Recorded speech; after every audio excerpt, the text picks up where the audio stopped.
So hello my dear students, welcome back to my YouTube channel SP study classes पर। तो कैसे हो आप सब और कैसे चल रही है आपकी स्टडी। आई होप आप सभी लोग स्वस्थ और मस्त होंगे और आपकी स्टडी शानदार चल रही होगी। तो बच्चों, आज का वीडियो क्लास 12 फिजिक्स को लेकर है। अगर आप लोग इस बार क्लास 12 में हैं और आपको बोर्ड एग्जाम 2024 देना है, आपको अगर बोर्ड एग्जाम 2024 देना है तो आज का ये वीडियो आपको कंप्लीट जरूर देख लेना, क्योंकि बच्चों आज का ये वीडियो देखने के बाद आप कहोगे कि सर हाँ, हमें इतना अगर पढ़ लेते हैं तो बोर्ड एग्जाम में अच्छा स्कोर कर सकते हैं। तो बच्चों आज के इस वीडियो में हम जो बात करने वाले हैं वो हम आपको मात्र, अगर आप 6 चैप्टर पढ़ लेते हो, आप अगर ये 6 चैप्टर पढ़ लेते हो ना, तो बोर्ड एग्जाम में अच्छा कर लोगे। हम बताएंगे कौन सा चैप्टर कितने नंबर का आता है। ये चैप्टर ऐसे हैं जो चैप्टर 8 नंबर में, यहाँ तक कि 12 नंबर में ये चैप्टर आते हैं। और इन चैप्टर के जो टॉपिक हैं वो एकदम इजी होते हैं। अगर आप इन टॉपिक को समझकर एकदम तैयार कर लेते हो ना, तो बोर्ड एग्जाम में अच्छा कर लो, ये मेरी गारंटी है। बस आपको सारे टॉपिक समझ लेना है, कैसे करना है, इन सारी चीज़ों के बारे में हम लोग डिस्कस करेंगे। एक एक चैप्टर बताएंगे और उस चैप्टर के अंदर कौन से टॉपिक हैं, जैसे कि स्थिर वैद्युतिकी चैप्टर है, इसके अंदर कितने टॉपिक हैं, सारे टॉपिक के ऊपर बात करेंगे और वो सारे क्वेश्चन बताएंगे जिससे आपके बोर्ड एग्जाम में आ सकते हैं और आपसे एग्जामिनर पूछ सकता है, जिसकी उम्मीद हमें है। तो आइए वीडियो को शुरू करते हैं। इससे पहले अगर आपने अभी तक वीडियो को लाइक नहीं किया तो लाइक जरूर कर देना बस, ठीक है बच्चों। तो हम बात करते हैं स्थिर विद्युतिकी की। तो बच्चों जो स्थिर विद्युतिकी है, हमारी फिजिक्स की जो फर्स्ट बुक है, फर्स्ट बुक का एक चैप्टर है और ये चैप्टर जो है हमारा स्थिर विद्युतिकी, इस चैप्टर से 8 नंबर का हमारे बोर्ड एग्जाम में पूछा जाता है। कितने नंबर का बच्चों? 8 नंबर का। अगर आप पूरा पूरा चैप्टर तैयार कर लेते हो बच्चों, तो आपके पेपर में 8 नंबर क्लियर हो जाएंगे। अब इन चैप्टर में हमें कौन कौन से टॉपिक तैयार करने हैं जो बोर्ड एग्जाम में प्रीवियस ईयर में आते रहते हैं या हमारे बोर्ड एग्जाम 2024 में आने के चांसेस हैं। तो सबसे पहले अगर हम बात करते हैं जिस टॉपिक के ऊपर, तो वो है वैद्युत द्विध्रुव के कारण वैद्युत क्षेत्र की तीव्रता। अगर कोई वैद्युत द्विध्रुव है, उसके कारण वैद्युत क्षेत्र की तीव्रता और आपको उसका विभव, तीव्रता को हम ई से डिनोट करते हैं और वैद्युत विभव को हम बी से डिनोट करते हैं, ठीक है। तीव्रता को ई से और वैद्युत विभव को वी से डिनोट करते हैं। तो इनका दोनों का आपको डेरिवेशन तैयार कर लेना है। इसका जो डेरिवेशन है वो आपको तैयार कर लेना, और डेरिवेशन आपका जब भी आएगा बोर्ड एग्जाम में बच्चों, पूरे 5 नंबर का आएगा। इंपॉर्टेंट डेरिवेशन है और इनमें से वैद्युत क्षेत्र की तीव्रता या विभव आता जरूर है। अब इसमें होता क्या है, एक आता है निरक्षीय स्थिति में, एक अच्छी स्थिति में। तो आप क्या करोगे, दोनों के अच्छी स्थिति के तैयार कर लोगे। देखिए ज्यादातर अच्छी स्थिति में पूछता है और निरक्षीय स्थिति में बहुत कम पूछता है, ठीक है बच्चों। अगला टॉपिक देखिए। अब देखिए अगला हमारा टॉपिक है वैद्युत फ्लक्स के बारे में। अब वैद्युत फ्लक्स में क्या क्या पूछ सकता है, आपको इसका मात्रक पता होना चाहिए। वैद्युत फ्लक्स का इसका मात्रक क्या होता है और इसकी परिभाषा पता होना चाहिए। वैद्युत फ्लक्स पर ये 2 क्वेश्चन हमारे बन सकते हैं। अब हो सकता है वैद्युत फ्लक्स पर आपसे ऑब्जेक्टिव में भी बन जाए। ऑब्जेक्टिव में जब बनाएगा क्वेश्चन आपसे वैद्युत फ्लक्स को लेकर, तो कहेगा वैद्युत फ्लक्स का मात्रक क्या है, और उस वहां पर आपको कई सारे ऑप्शन दिए होंगे, तो इसीलिए आपको वैद्युत फ्लक्स का मात्रक याद रखना है, ठीक है।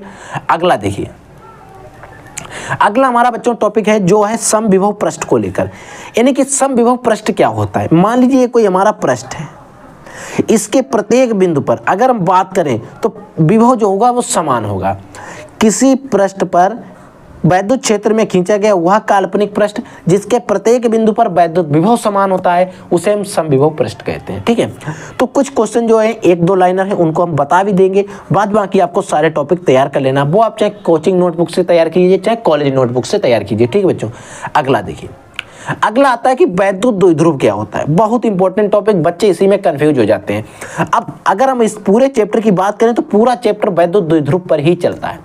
वैद्युत द्विध्रुव क्या होता है, एक ऐसा निकाय होना चाहिए जिसमें 2 बराबर आवेश हो। अगर इस पर 5 कूलाम आवेश है तो इस पर भी 5 कूलाम आवेश होना चाहिए। 2 बराबर आवेश है, परंतु इन पर क्या होना चाहिए, विपरीत आवेश। एक पर प्लस होना चाहिए, एक पर माइनस होना चाहिए, और इनके बीच की जो दूरी है, डिस्टेंस है, इसके बीच की दूरी जो है आर, वो बहुत कम होना चाहिए। तो ऐसा जो निकाय होगा उसे हम वैद्युत द्विध्रुव कहेंगे। ऐसा निकाय जिसमें 2 बराबर परंतु विपरीत प्रकार के बिंदु आवेश एक दूसरे से बहुत कम दूरी पर स्थित होते हैं, उसे हम वैद्युत द्विध्रुव कहते हैं। याद रखोगे, ठीक है बच्चों। अगला देखिए, अब देखिए अगला हमारा है श्रेणी क्रम तथा समांतर क्रम में संधारित्रों का संयोजन। अब श्रेणी क्रम यानी कि संधारित्र को सी से डिनोट करते हैं। अब ये समांतर क्रम का यहाँ पर क्या होता है, जो हम प्रतिरोध वाले चैप्टर में पढ़ते थे, प्रतिरोध में समांतर क्रम और श्रेणी क्रम, उसका जस्ट उल्टा होता है। उसका जस्ट कैसा होता है बच्चों, उल्टा होता है। उल्टा कैसे होता है, देखिए हम समांतर क्रम का वहां पर सूत्र पढ़ते थे, क्या होता है 1/r इक्वल टू होता है 1/r इक्वल टू होता था 1/r1 plus 1/r2 plus 1/r3 dot dot r 1/r en तक, कितने भी जोड़ सकते थे। लेकिन ये किसका था बच्चों, समांतर श्रेणी समांतर क्रम का था। लेकिन यहाँ पर समांतर क्रम का होगा 1/c1 plus c2 plus c3, ये हो जाएगा। यहाँ पर हमारा संधारित्र में क्या होगा, ए समांतर क्रम का होगा। अगर हम बात करते हैं श्रेणी क्रम का, हो जाएगा 1/c equal to 1/c1 plus 1/c2 plus 1/c3, इस तरीके से हो जाएगा डॉट डॉट 1/cn तक। इसका मतलब यहाँ पर इन सूत्रों को हम कैसे सिद्ध करते हैं, आपको ने c इक्वल टू q/b सूत्र पढ़ा है, इसी सूत्र का प्रयोग करके हम इस पूरे सूत्र को सिद्ध करते हैं। मैंने आपको पूरा डेरिवेशन करा रखा है, आप चैनल पे जाके देख लेना।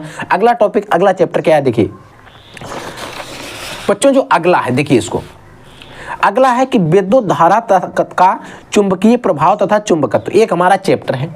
अब ये चैप्टर जो होता है विद्युत धारा और चुंबकीय प्रभाव का तथा चुंबकत्व, ये भी हमारा बोर्ड एग्जाम में 8 नंबर का आता है।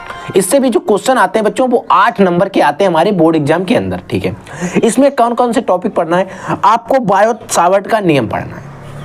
बायो सावर्ट का नियम वेरी मोस्ट इंपॉर्टेंट, और ये पूरे 5 नंबर में आता है जब भी बोर्ड एग्जाम में आता है, तो आप इस पूरे बायो सावर्ट के नियम को तैयार कर लोगे। अगला एम्पियर का परिपथीय नियम, ये भी बोर्ड एग्जाम में 3 से 5 नंबर के बीच पूछा जाता है, या तो 3 नंबर में पूछ लेगा या फिर 5 नंबर में पूछा जाता है, ठीक है बच्चों, याद रखोगे। अगला टॉपिक है 2 समांतर धारावाही चालक हैं। अगर 2 समांतर धारावाही चालक हैं तो उनके बीच में लगने वाले बल के, इनके बीच में क्या बल कार्य कर रहा होगा, F। इसके लिए हमें सूत्र स्थापित करना है। इसका जो एक सूत्र होता है, एक डेरिवेशन है, मैंने आपको करवाया है, आप पूरा डेरिवेशन कर लोगे। अगर मैं इसमें डेरिवेशन करवाऊं तो पूरा पेपर भी नहीं, आपको मैं जो भी टॉपिक लेकर आए वो भी नहीं बता पाऊंगा, ठीक है बच्चों। अगर आपकी क्लियर होगी तो मैं आपको एक अलग से वीडियो लाऊंगा, उसमें मैं इंपॉर्टेंट डेरिवेशन को कवर करूंगा और भी सॉल्यूशन के साथ। वो वीडियो आप देख लेना और डेरिवेशन का आपको क्लियर हो जाएगा। वैसे वो भी वीडियो जो डेरिवेशन को होगा वो इसी से होगा, इसी से डेरिवेशन उठाएंगे, वो हम आपको हल करके बताएंगे। लेकिन अगर आपने पूरा चैप्टर, इस पूरे चैप्टर के टॉपिक तैयार कर लिए ना, तो 8 नंबर आपके पक्के हो जाएंगे, ठीक है बच्चों। अगला देखिए, अगला है बच्चों चल कुंडली धारा मापी का सिद्धांत एवं कार्य और सचित्र वर्णन। ये भी क्वेश्चन हमारा जब भी बोर्ड एग्जाम में पूछा जाता तो सीधा 5 नंबर में आता है। और ये क्वेश्चन जो है बोर्ड एग्जाम 2023 में इससे 2023 में इससे क्वेश्चन आए थे, तो आपके बोर्ड एग्जाम 2024 में क्वेश्चन हमारा आने की चांसेस सबसे ज्यादा है, इसको तैयार जरूर कर लेना। चल कुंडली धारा मापी का सिद्धांत और इसका कार्य विधि और इसका सचित्र वर्णन, ठीक है, सचित्र वर्णन आपको पता होना चाहिए। अगला चैप्टर बच्चों क्या हमारा है, अगला चैप्टर है प्रकाशिकी। अब प्रकाशिकी जो हमारा चैप्टर होता है बच्चों, ये बोर्ड एग्जाम में सबसे ज्यादा 13 नंबर का आता है। इस पूरे प्रकाशिकी चैप्टर से बोर्ड एग्जाम में जो क्वेश्चन आते हैं बच्चों वो 13 नंबर के आते हैं। कितने नंबर के, पूरे 13 नंबर के हमारे बोर्ड एग्जाम में प्रकाशिकी चैप्टर से क्वेश्चंस आते हैं। और ये प्रकाशिकी जो चैप्टर है, ये हमारी बुक है जो फिजिक्स, उसकी 2nd बुक का है। कौन सी बुक का है बच्चों, बुक का जो पार्ट है उसके 2nd पार्ट का है, ठीक है। अब इसमें पहला टॉपिक क्या, देखिए प्रकाश का अपवर्तन क्या होता है। आपको लेंस की फोकस दूरी के ऊपर आपको परिभाषा देनी, क्या बच्चों, परिभाषा। लेंस की फोकस दूरी क्या होती है, लेंस की फोकस दूरी के बारे में आपको बताना है, ठीक है। फिर आपको बच्चों लेंस मेकर का सूत्र, और एक क्वेश्चन आपका पूरा 5 नंबर में पूछा जाता है, पूरा डेरिवेशन है बच्चों, क्या है, डेरिवेशन, और जो हमारे लिए काफी इंपॉर्टेंट डेरिवेशन है। अगला देखिए, अगला कह रहा है अगर संपर्क में 2 पतले लेंस रखे हैं और उनकी हमें संयुक्त फोकस दूरी निकालनी है तो हम कैसे निकालेंगे। ये भी हमारा एक इंपॉर्टेंट डेरिवेशन है, और ये भी जब भी आता है हमारा पूरा 5 नंबर में आता है, तो इस डेरिवेशन को भी आप तैयार कर लीजिए। संपर्क में रखे 2 पतले लेंस, इनकी फोकस दूरी के लिए सूत्र स्थापित करना। अगर आपको नहीं याद हो रहा है, नहीं आप कर पा रहे, तो इसी वीडियो के डिस्क्रिप्शन बॉक्स में लिंक मिल जाएगा, वहां से जाकर आप पूरा वीडियो देख लेना। मैं गारंटी लेता हूं एक बार में ही आपको क्लियर हो जाएगा 100%, ठीक है बच्चों। अगला है बच्चों तरंगाग्र क्या होता है और हाइगेंस का तरंग सिद्धांत। देखिए हाइगेंस का तरंग सिद्धांत वेरी मोस्ट इंपॉर्टेंट। आप तरंगाग्र के बारे में अगर एक घड़ी नहीं पढ़ते हैं तब भी चलता है, लेकिन हाइगेंस को लेकर आपको नहीं छोड़ना। हाइगेंस का तरंग सिद्धांत आपको पढ़ लेना है, ठीक है, याद रखना है। आपको झिर्री के बारे में पढ़ लेना है, झिर्री वाला प्रयोग, और आपको प्रिज्म वाला पूरा अच्छे से प्रिज्म को पढ़ लेना है। इसमें हमारा एक डेरिवेशन भी है प्रिज्म वाले में। अब आपको प्रिज्म के बारे में सारा कुछ पढ़ लेना जो भी आपकी बुक में दिया है, क्योंकि बच्चों इससे रिलेटेड क्वेश्चन हमारे बोर्ड एग्जाम में 1 से 2 नंबर 100%, अन्यथा अगर आपका प्रिज्म का डेरिवेशन आया तो सीधे वो 5 नंबर कमाए आता है। इस तरीके से मैंने आपको एक डेरिवेशन सिद्ध कराया था, इस तरीके से, ठीक है, वो वाला डेरिवेशन आप तैयार कर लोगे। ठीक है बच्चों, अगला देखिए, अगला हमारा चैप्टर है परमाणु तथा नाभिक। इस परमाणु तथा नाभिक से क्या क्या पूछा जाता है ध्यान रखिए। देखिए सबसे अगर सरल चैप्टर की बात करें तो परमाणु तथा नाभिक है। इससे हमारे थ्योरेटिकल क्वेश्चन आते हैं और हम कर लेते हैं, और 1-2 नंबर नहीं बल्कि पूरे 8 नंबर के क्वेश्चन भी आते हैं। इससे होता क्या है, जैसे रदरफोर्ड का अल्फा कण प्रकीर्णन प्रयोग है, आपने देखा होगा रदरफोर्ड ने अल्फा कण प्रकीर्णन किया। उन्होंने एक नाभिक लिया, वो भी नाभिक लिया था हीलियम का, He24 का हीलियम का नाभिक लिया, उसमें गोल्ड की पतली परत चढ़ा दी, उस पर क्या किया उसने परमाणु अल्फा कणों की बमबारी की, अल्फा कणों की बमबारी की। तो उन्होंने देखा कुछ कण थे जो वापस लौट रहे थे, कुछ कण कम विचलित हो रहे थे, कुछ कण ज्यादा विचलित हो रहे थे। तो उन्होंने एक अंदाजा लगाया कि परमाणु में बीच में कहीं ना कहीं ठोस है परमाणु। तो इसी के बारे में रदरफोर्ड ने बताया था। ठीक है, रदरफोर्ड आए, फिर इनके बाद में आए हमारे बोहर बाबा, फिर बोहर जी ने अपना मॉडल दिया और इनके मॉडल की कुछ कमियां भी थी। तो बोहर मॉडल की कमियां हमारे बोर्ड एग्जाम में 2 नंबर में ज्यादा पूछी जाती हैं। तो बोहर मॉडल की कमियां और बोहर का मॉडल क्या था इसके बारे में आपको अच्छे से जानकारी होना चाहिए। अब बच्चों आती है समस्थानिक, समभारिक, समन्यूट्रॉनिक। इनमें से परिभाषा किसी ना किसी की एक नंबर में पूछ ली जाती है टिप्पणी के रूप में। अब समस्थानिक क्या होते हैं? ऐसे तत्व जिनका पीरियोडिक टेबल में आवर्त सारणी में क्या होता है कि स्थान तो समान होता है। समस्थानिक ऐसे तत्व जिनके स्थान परमाणु क्रमांक समान होंगे परंतु द्रव्यमान संख्या भिन्न होगी। समभारिक क्या होते हैं? समभारिक वे होंगे जिनके परमाणु क्रमांक भिन्न होंगे, द्रव्यमान संख्या समान होगी। समन्यूट्रॉनिक क्या होते हैं? ऐसे तत्व जिनमें न्यूट्रॉनों की संख्या समान होगी। ठीक है, तो आप इनकी छोटी छोटी परिभाषाएं याद रखोगे। ठीक है बच्चों, अगला है नाभिकीय विघटन। क्या होता है? नाभिकीय विघटन और नाभिकीय संलयन और हाइड्रोजन स्पेक्ट्रम, जो आपने 5 श्रेणियां पढ़ी थी, लाइमर, बामर, प्रश्चेद, ब्रैंकेट, फुंड, लाइमर, बामर, प्रश्चेद, ब्रैंकेट, फुंड, लाइमर, बामर, प्रश्चेद, ब्रैंकेट, फुंड, आपको उनके बारे में अच्छे से स्टडी कर लेना है। ठीक है बच्चों, अगला टॉपिक देखिए। अगला बच्चों हमारा 5वां चैप्टर है द्रव्य तथा विकिरणों की द्वैत प्रकृति, यानी कि द्रव्य और विकिरणों की द्वैत प्रकृति एक हमारा चैप्टर है। और एक चैप्टर हमारा बोर्ड एग्जाम में सिर्फ 6 नंबर का आता है इससे, लेकिन काफी मार्जिन रखता है। 6 नंबर का बोर्ड एग्जाम में इससे पूछा जाता है। अब इसमें हमें कुछ बहुत ज्यादा पढ़ना भी नहीं है, 2 से 3 टॉपिक इसकी इंपॉर्टेंट है जो ही हमें पढ़ना है। देखिए, एक टॉपिक है प्रकाश विद्युत प्रभाव, light effect, electric light effect. ठीक है, प्रकाश विद्युत प्रभाव आपको पढ़ लेना है। और एक क्वेश्चन भी हमारा 5 नंबर में पूछा जाता है पूरा अच्छे तरीके से। अब आपको दी ब्रोगली का संबंध पढ़ लेना है। दी ब्रोगली ने अपने जो समीकरण दिए उनके बारे में पढ़ लेना है। आइंस्टीन का प्रकाश वैद्युत समीकरण, आइंस्टीन का जो प्रकाश वैद्युत समीकरण है उसको half mv² maximum h new minus mu zero, जो उन्होंने एक समीकरण दिया था, इसको आपको अच्छे से एक्सप्लेन करके पढ़ लेना है। ठीक है, अगला हमारा चैप्टर है इलेक्ट्रॉनिक युक्तियां, जो भी बोर्ड एग्जाम में हमारा अच्छा खासा मार्जिन रखता है और ये भी हमारा लगभग 8 नंबर में बोर्ड एग्जाम में पूछा जाता है। और इससे हमारे क्वेश्चन क्या क्या आते हैं देखिए, इससे क्वेश्चन आता है हमारा चालक क्या होते हैं, अर्धचालक क्या होते हैं और कुचालक क्या होते हैं। चालक वे होते हैं जिनमें इलेक्ट्रिक फ्लो होता है, यानी कि विद्युत धारा प्रवाहित होती है। अर्धचालक दोनों की भांति व्यवहार करते हैं। कुचालक जो होते हैं जिनमें विद्युत धारा जो होती है, विद्युत धारा प्रवाहित नहीं होती। क्या नहीं होती है? प्रवाहित नहीं होती है। विद्युत धारा जो होती है वो बच्चों इसमें क्या होती है? प्रवाहित नहीं होती। किसमें? कुचालक में। ठीक है, आपको फोटो डायोड के बारे में पढ़ लेना और सौर सेल के बारे में पढ़ लेना है। आपको पढ़ लेना नाभिकीय रिएक्टर का सचित्र वर्णन। क्या पढ़ना है बच्चों? नाभिकीय रिएक्टर का आपको सचित्र वर्णन आपको पढ़ लेना है, क्योंकि बच्चों नाभिकीय रिएक्टर को लेकर बोर्ड एग्जाम में अच्छे खासे क्वेश्चन पूछे जाते हैं। आपको पीएन संधि डायोड के बारे में पढ़ लेना। आपको एलईडी का फुल होता है लाइट इमिटिंग डायोड। क्या बच्चों? Light emitting diode. L4 light, E4 emitting, D4 diode, और इसको हिंदी में कहते हैं प्रकाश उत्सर्जक डायोड। अब होता क्या है, एलईडी मैंने आपको क्यों लिख के दिया? मैं सिर्फ प्रकाश उत्सर्जक डायोड ही लिख कर दे सकता था। ठीक है, अब वो बोर्ड में एग्जामिनर भी हैं, आपको पता ही होगा सारे इंग्लिश मीडियम के होते हैं।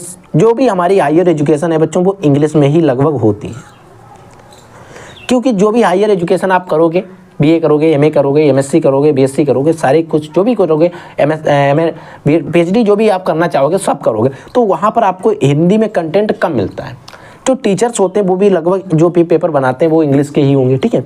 तो वो क्या करते हैं, लाइट इमिटिंग डायोड इसका फुल फॉर्म होता है, वो क्या करेंगे, लाइट इमिटिंग डायोड ऐसे हिंदी में लिख कर दे देंगे आपको, और आप कंफ्यूज, पता है नहीं कहाँ से बाउंसर टॉपिक आ गया है, कुछ नहीं, आपको लाइट इमिटिंग डायोड का फुल फॉर्म पता होना चाहिए। अगर हिंदी में इसी को लिख कर दे देते हैं कोई दिक्कत नहीं है। आप जो इसमें लिखोगे लाइट इमिटिंग डायोड, प्रकाश उत्सर्जक डायोड के बारे में, वही इसमें लिखोगे, ठीक है बच्चों। तो ये थे हमारे पूरा 6 टॉपिक, 6 चैप्टर जो मैंने आपको बता दिए। ये भी बताया किस चैप्टर से कितना क्वेश्चन आएगा, कितने नंबर के आएंगे। तो ये 6 टॉपिक के जो 6 चैप्टर के जो भी इंपॉर्टेंट टॉपिक है बच्चों तैयार कर लीजिए, और आपकी बोर्ड एग्जाम में काफी काम आने वाले हैं। मैं गारंटी ले सकता हूं इससे काफी टॉपिक हैं जो आपके बोर्ड एग्जाम आपको मिलेंगे, 100% मिलेंगे। तो इसीलिए आपको बच्चों तैयार करके रखना है। और भी वीडियो मैं आप लोगों के लिए लाते रहता हूँ, एजुकेशनल से रिलेटेड जो भी आपके लिए हेल्पफुल कंटेंट होता है वो मैं आपके लिए प्रोवाइड कराता हूँ। कोई भी इंपॉर्टेंट नोटिफिकेशन वो भी मैं आपको बता देता हूँ। तो इसीलिए अगर आपने अभी तक चैनल को सब्सक्राइब नहीं किया तो प्लीज चैनल को सब्सक्राइब कर लेना, मिलकर आइकन के ऑल पर क्लिक कर लेना, ताकि आपका समय समय पर नोटिफिकेशन मिलते रहे और आपकी तैयारी भी समय समय पर बेहतर ढंग से हो रही। अगर आप यही वीडियो, मान लीजिए अगर आप समय समय पर आप अगर समय को बर्बाद कर देंगे तो आप भी बर्बाद हो सकते हैं बच्चों। एक गलत बात नहीं है, बिल्कुल सही है। क्योंकि आप अगर यही वीडियो अगर आपको मिले, हमारा जब पेपर आप दे के आए, तो सोचेंगे कि क्या शायद पहले मिल जाता तो हम भी ये टॉपिक तैयार कर लेते। तो इसीलिए आपको पेपर से पहले सारे टॉपिक तैयार कर लेने हैं, आपको पेपर देने जाने से पहले, ठीक है बच्चों। तो आप लोग पढ़ते रहिए, आगे बढ़ते। अगर कोई डाउट होता है physics, chemistry, biology, Hindi, English, math, किसी भी सब्जेक्ट में, तो आप हमारे कमेंट सेक्शन में, किसी भी वीडियो के कमेंट सेक्शन में जाकर कमेंट करिए, पूछ सकते हो। उसका सलूशन आपको 24 आवर्स के अंदर मिलेगा हमारी और हमारी टीम के द्वारा, ठीक है बच्चों। तो आप लोग पढ़ते रहिए, आगे बढ़ते रहिए। I will take in next class. तब तक के लिए जय हिंद, वंदे मातरम।